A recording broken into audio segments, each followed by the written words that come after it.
झारखंड, सुंदर पहाड़ों, पठारों का राज्य, पलाश के फूलों की लालिमा के साथ नगाड़े की थाप और अपने सरल निवासियों की सुंदर परंपराओं की आभा अपने अंदर सजोए इस राज्य को भारत की रीढ़ भी कहा जा सकता है। राज्य में बसने वाले आदिवासियों की सरलता, प्रकृति प्रेम की अनोखी झलक हमें इनके परंपराओं में देखने को मिलती है। ये इनके पर्वों में मनुष्य और प्रकृति के अनोखे जुड़ाव को बहुत सुंदरता से दर्शाते हैं। खासकर ऋतुओं और पर्वों का अटूट नाता हमें देखने को मिलता है। वसंत आगमन झारखंड के आदिवासियों को बहुत से अद्भुत और अनोखे उत्सव मनाने का मौका देता है, जिनमें एक महत्वपूर्ण पर्व सरहुल के नाम से जाना जाता है। चैत्र का आगमन सरहुल की शुरुआत से होती है। फसल की कटाई और घर का अनाज से भरा होना आदिवासियों के लिए खुशी का समाचार लेकर आता है। इसी समय साल के वृक्षों में फूल भी लग जाते हैं।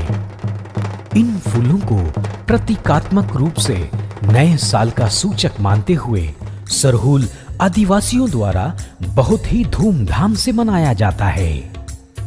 वे इस पर्व को इतना पावन मानते हैं कि अपने सारे महत्वपूर्ण कार्य इसी दिन से शुरू करते हैं। 3 दिन के इस पर्व में गांव का पाहन यानी पुजारी के द्वारा सरना स्थल में एक अनुष्ठान किया जाता है, जिसमें ग्राम देवता की पूजा की जाती है और उन्हें बीते साल के लिए धन्यवाद दिया जाता है। इसके साथ आने वाला साल अच्छा हो, इसके लिए प्रार्थना की जाती है। हंडियों में पानी रखा जाता है। दूसरे दिन हंडियों में पानी के स्तर की जांच की जाती है, जिसके आधार पर आने वाले वर्ष में बारिश का अनुमान लगाया जाता है। उसके बाद पूजा स्थल में मुर्गों की बलि दी जाती है।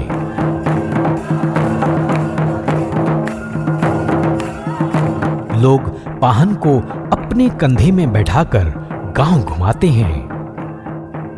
पाहन घर घर जाकर आशीर्वाद के रूप में साल के फूल देता है और गांव के हर घर के दरवाजे पर साल के फूल लगाता है, जिससे वो परिवार व समाज सुखी संपन्न रहे।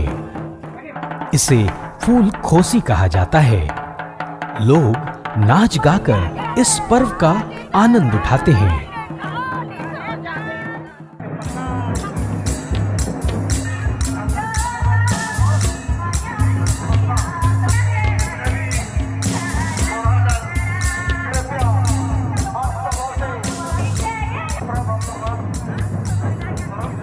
सरहुल की पूजा करने के बाद ही हम लोग कोई भी धान बुआई उवाई का काम या जुताई खुदाई का होने की शुरुआत हम लोग करते हैं। और नया फल फूल जो है इसके पूजा करने के बाद ही अपना पूर्वज को गिराने के बाद में तब हम लोग इसका सेवन करते हैं। उस रोज़ हम लोग सरहुल के दिन अपना दामाद जी को भी बुलाते हैं। उनका मान सम्मान इज्जत सत्कार भी इसी दिन हम लोग करते हैं। और ये हम लोग का सरहुल है, सो हम लोग का ये नया वर्ष है। इसी से हम लोग मानते हैं कि सरहुल के दिन से ही हम लोग का नया वर्ष स्टार्ट होने के पहले यही प्रार्थना पाहन के द्वारा मन हम लोग का किया जाता है कि भाई यहाँ जितने भी लोग हैं अच्छी बारिश हो, धूप अच्छी हो, बारिश अच्छी हो, खेत भरा पूरा हो, उसमें अच्छा मने कि दाना लगे और संसार के कोई भी प्राणी को इसकी कमी ना हो, चाहे वो मानव हो, दानव हो, छोटे बड़े जीव जंतु, समस्त प्राणी खुशहाल रहे। इसी के लिए हम लोग इसका पूजा करते हैं। और इसमें हम लोग ये तमाम चीज़ों को, पृथ्वी का हम लोग पूजा करते हैं, जो सृष्टि बनाया है उसका पूजा करते हैं, सूर्य देव का हम लोग पूजा करते हैं, जल देव का पूजा करते हैं, हम लोग जो वन देव है उसका पूजा करते हैं, जो वायु देव है हम लोग का उसको भी हम लोग पूजा करते हैं। तो इस तरह से माने कि पांचों तत्व जो होता है वो तमाम चीज़ों का ही, जिससे कि हम प्राणियों का जीवन है उसको आज वैज्ञानिक यहाँ तक पहुँचे हैं, लेकिन हमारे पूर्वज उससे पहले सब कुछ के जानते हुए एहसास किए, महसूस किए और उन्हीं तमाम चीज़ों को पूछते आए हैं। राज्य की राजधानी रांची में झारखंड के इस पावन पर्व सरहुल को बहुत बड़े स्तर पर मनाया जाता है। जिसमें राज्य के विभिन्न हिस्सों में बसने वाले आदिवासी और अन्य लोग बड़े ही उत्साह से भाग लेते हैं।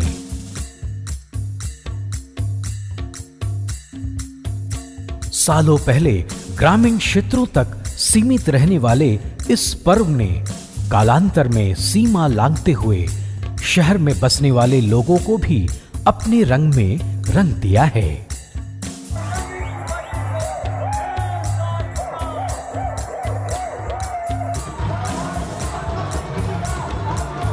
और झारखंड की समृद्ध सभ्यता संस्कृति की अविश्वसनीय छाप पूरी दुनिया पर छोड़ दी है। जोड़ने की संस्कृति का धारक हमारा झारखंड आदिवासी समुदाय सभी धर्म जाति के लोग को सरहुल के माध्यम से एक शांति सूत्र में बांधकर सर्वधर्म सद्भावना का स्वर्गिक वातावरण तैयार किया है। आज सरहुल आदिवासियों का ही नहीं बल्कि पूरे झारखंड का रंगोत्सव बन चुका है।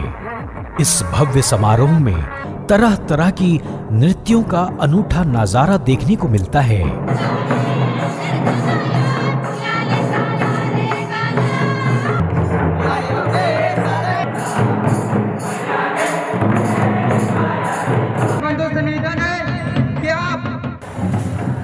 साथ ही एक भव्य जुलूस का आयोजन भी किया जाता है, जिसमें पूरे झारखंड के विभिन्न सरना कमेटी के लोग भाग लेते हैं।